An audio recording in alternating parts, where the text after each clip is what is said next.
that's what we're talking about, taking control of your mind. We could call this mental health. We could call this mental resiliency, master your mind. All of those things are true. And as I leaned in to really understand this, especially for this month, as we're diving into this, I started to realize that over the last couple of years, the theme of the top Google searches is all around mental health.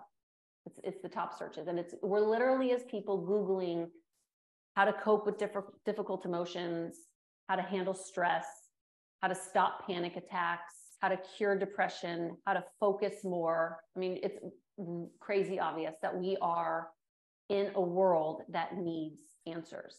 And we're looking in all the wrong places to find it. Not that Google is bad, but how many of you know that just because it's on Google doesn't mean that it's true? Fair. It's almost like the more we Google, the less we know.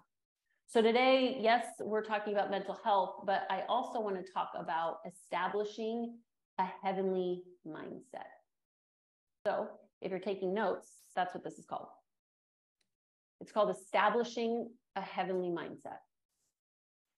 Now, this is the foundation, and it's where it starts.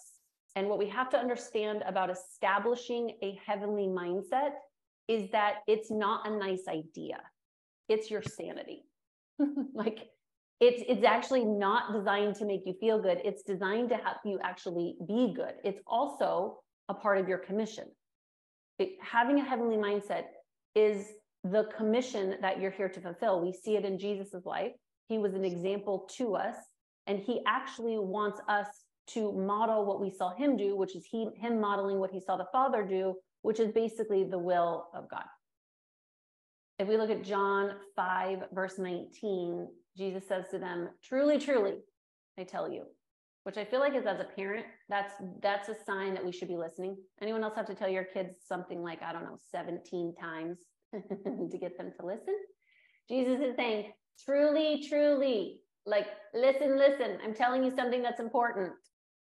The Son can do nothing by himself. He can do only what he sees his Father doing, because whatever the Father does, the Son also does. Jesus came into this life to do the will of the Father. Our desire and our determination should ultimately be the same. This is what it means to actually establish a heavenly mindset, is that we are thinking what heaven is thinking.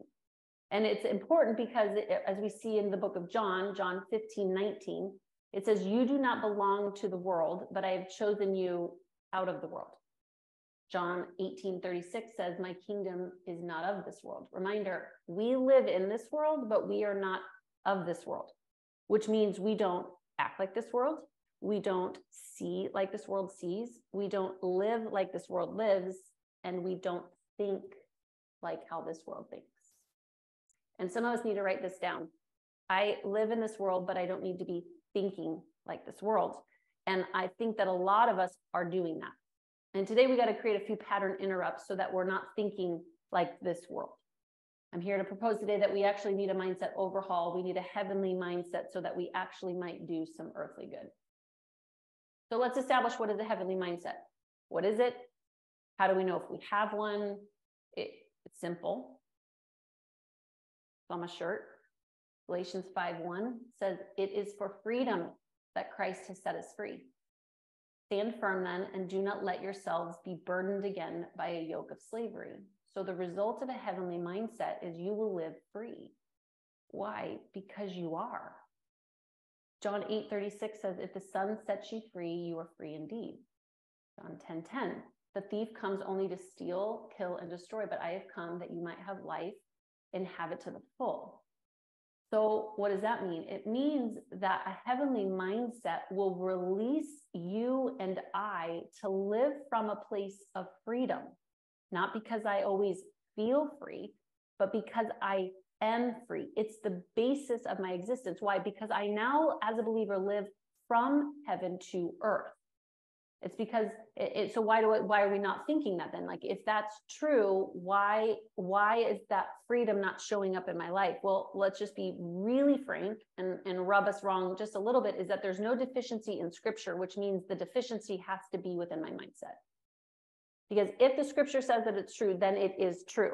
So now it's my job to get my thought process into alignment with what scripture is doing, not the other way around. And for some of us, if we're not careful, even unconsciously, we are lowering our standards of scripture to fit the narrative around us, as opposed to raising the narrative around us to fit the truth of the scripture. So today, we're going to have to prove some of these realities. And I'm going to give you a couple of tools to actually help you overcome in this area, because if you're like me, I don't know, this morning, I had thoughts that weren't serving me. Anyone else? All the things, all the thoughts, like as simple as like, you're doing another push-up. I still don't like those. And you're like, I can't do this, right? Or you're in the middle of a hard conversation and you're like, this isn't going well. I'm failing yet again. I must just fail. This is not going to work. Or you looked at your bank account and you found yourself saying something like, there's never enough, right? Or someone didn't call you back or didn't like your post on social media and you found yourself spinning in this idea that you're a failure, you're not worthy. Like, this is a real thing. And for a lot of us, we don't understand what's going on underneath the surface, nor do we understand the tools to actually ensure that in these moments of negative thoughts that we're actually doing our part to lean in and to find the truth, as opposed to leaning out and listening to the lies. So I'm going to give you some tools today to actually help you understand when this is happening and to give you some insight on what to do about it.